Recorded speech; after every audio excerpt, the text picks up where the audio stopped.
Let's quickly discuss difference between merocrine, apocrine and holocrine gland. These glands are classified on the basis कि इनसे secretion जो है वो कैसे आता है.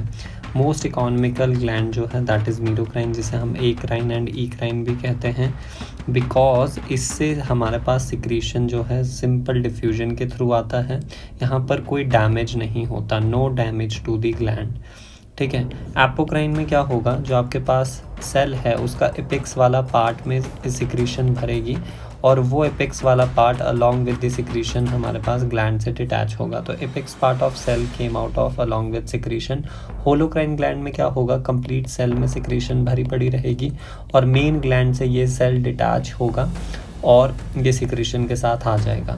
अब इनमें मोस्ट इम्पॉर्टेंटली क्या है, एग्जाम्पल्स. मोस्ट ग्लैंड्स जो हैं वो हमारे पास मेरोक्राइन टाइप की होती हैं, like digestive gland, salivary gland आ गया इसमें. 90% of sweat glands and remaining digestive glands. Apocrine gland में आपको याद रखना है trick MCs, that is mammary gland, ceruminous gland जो कि सेरोमिन प्रोड्यूस करती है that is ear wax, and sweat glands of armpit. देखिए 90% sweat glands merocrine, but specifically of armpits are apocrine. Last but not the least holocrine. Holocrine gland, whole से ही समझ आ रहा है कि कंप्लीट सेल डिटैच होता है. इसमें आती है ऑयल ग्लैंड्स जिन्हें हम सेबेशियस ग्लैंड्स भी कहते हैं.